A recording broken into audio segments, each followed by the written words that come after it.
What are the best and worst cooking oils according to science? Well, in this video, I'll be ranking the best cooking oils on a tier list from S for super to F for fail. Now, I will pick one in the end that is the best, and we will move one into the fail category for the worst. We're gonna be basing this on flavor, smoke point, and most importantly, its health aspect. What we are looking for here is if you were to have one or two oils at home, what should they be? So let's start with canola oil. On flavor, canola oil tends to win. It has an incredibly neutral flavor. It's very mild and goes through extra refining to create that super mild taste, which the extra refining also helps with its shelf life. So that is nice there. The smoke point on this, like other vegetable oils, is between 400 and 450 degrees Fahrenheit, which is pretty good, right in that medium, high use case scenario. So far, so good on canola oil. But as far as health, canola oil is much higher in polyunsaturated fats, 122 calories, and can lead to higher amounts of inflammation. But there has been claims that canola oil is one of the most healthiest vegetable oils. That was according to 3 peer-reviewed studies between 2013 and 2016. But, another one, those studies were headed by the canola oil industry. So, who knows? There have been other studies that show that people that cook with canola oil tend to have metabolic syndrome, but according to what we know right now with science, it's unclear whether or not canola oil is healthy for you or if it's even really bad for you. Now, I'm definitely not a fearmonger. There's plenty of information that says canola oil can be healthier and some that say that it should be limited. I do say that most oils should be limited, but as far as what I know now, I'm going to rank canola oil on the list as a C. Next up is corn oil. This is also a highly refined vegetable oil, which, because of that, it also has a very mild, neutral flavor. It has one of the lowest prices, making it an extremely common oil to be found in most commercial kitchens. That probably has something to do with government subsidies on corn. It has around the same smoke point of canola oil at around 450 degrees, but it is mostly lacking in most vitamins and minerals, with its only notable vitamin as vitamin E. But it is rich in phytosterols, and there has been some science that says that could promote heart health. Everything I've read with corn oil, the downsides outweigh the health benefits. Far more studies link it to obesity, impaired brain function, so because of that, I'm going to rank corn oil as a D. I thought I had this one in the pantry, so give me a minute to find it. This is plenty of time for me to tell you about today's sponsor. Bombas is a comfort-focused premium basics brand with a mission to help those in need. And they make my favorite socks. If you follow me on Instagram, you know I run a lot, probably 20, 30 miles a week. So I need my socks to be strong, comfortable, breathable. And I live in Florida, so I need my socks to be sweat wicking. And these socks tick every box. And every Bombas item is thoughtfully designed for comfort. That means socks without annoying toe seams, tees without itchy tags, and underwear with minimized seams for all-day comfort. Bombas is so confident about their products, they offer a 100% happiness guarantee, which I have a feeling you'll be happy. I love these socks. These are my running socks, but I also have their compression socks. I have their everyday socks. The compression socks I wear pretty much after a long day in the kitchen or after every run. They're so nice. They're so nice. I love them. Plus, Bombas makes the number 1, 2, and 3 most requested clothing items in homeless shelters. Socks, underwear, and t-shirts, and they donate an item with every purchase. Over 140 million essential clothing items have been donated across a network of over 3,500 giving partners in all 50 states. That is something that everyone can feel good about. So gang, feel good and do good with Bombas, knowing your purchase is doing some real good. New customers get 20% off their first purchase. Just head over to bombas.com/SauceStache and use code SauceStache at checkout. Bombas, thanks for sponsoring today's video and for making me so incredible on my runs and after my runs and in my sleep and in my underwear and just all day long. Now, last on the list of highly refined vegetable oils, soybean oil. Also a very neutral taste, also has a 450 degree smoke point. According to some studies, it is heart healthy, may support bone health, and it has a high level of vitamin K and very good amounts of omega-3 fatty acids. But soybean oil has been linked to inflammation. The sad thing is most of the studies I can find on soybean oil were all done with animal testing, which is bad in its own, but tends to have very skewed results. There does seem to be some health benefits, but I still feel this one ranks right in the middle. I'm gonna give this one a C. This one's my favorite, seed oil. Joking. Sesame seed oil. Still a seed oil. Sesame oils do not have a neutral flavor. They pack a very strong sesame punch, kind of nutty, earthy, grassy kind of taste. Even in a refined sesame oil, it still has a strong sesame taste. So if you're not looking for that sesame taste, you might want to avoid this one. I mean, even its smell is strong.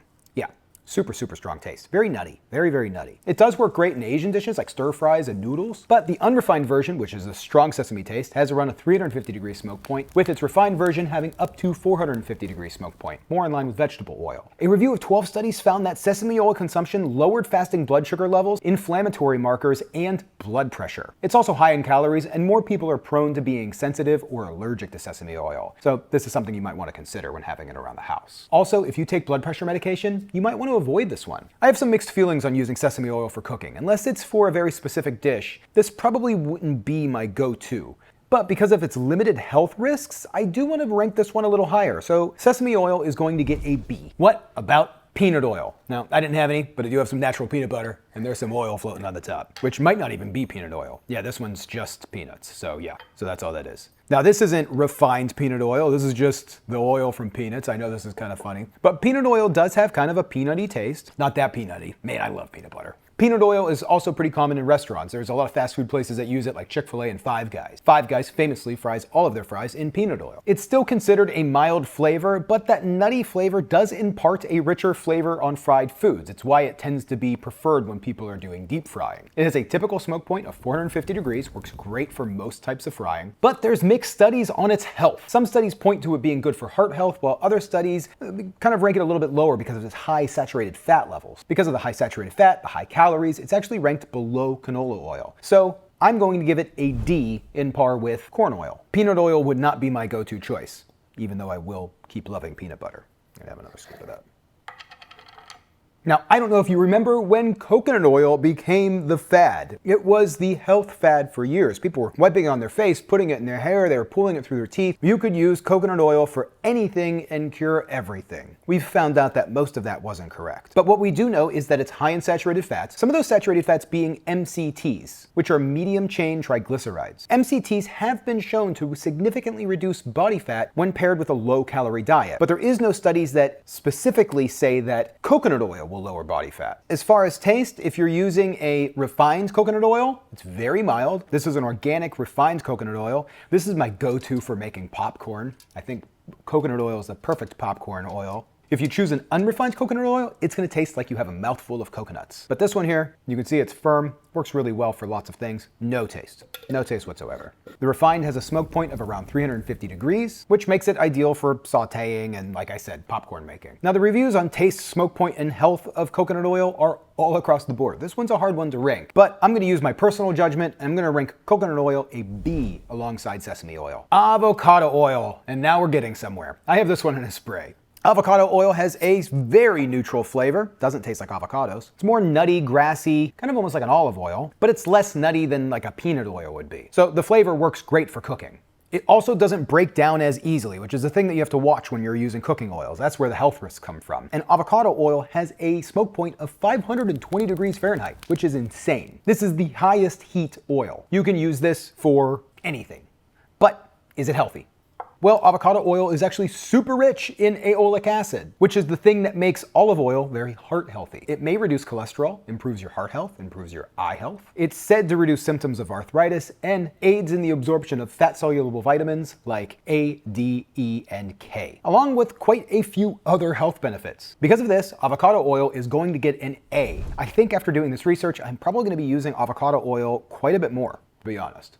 Now, another oil that's rich in aolic acid is sunflower oil. Sunflower oil also has a very mild taste, has the same smoke point as most other vegetable oils at 450 degrees. It's low in saturated fat. It may be healthier for your heart, brain, and nervous system, but there's always a but, could potentially put you at higher risks of cancer. Sunflower oil produces the most aldehydes when heated, more than any other cooking oil. Even though it has a smoke point of 450 degrees, it's recommended if you're using sunflower oil to keep the temperature very low, which is why, for me, sunflower oil is gonna get ranked pretty low. I see sunflower oil on other people's rankings as in the middle or even sometimes higher. I'm gonna give sunflower oil a D. Cancer risks are just too much for me. Now, there are a load of other cooking oils. These are some of the most common examples. Now, this is my favorite. I feel like everybody should know. Extra virgin olive oil. This is what I primarily use in my kitchen. It does have more of like an olivey taste. It kind of has like a green olive taste specifically. A little grassy, but it tastes fresh. I love the taste of olive oil. I really just love it.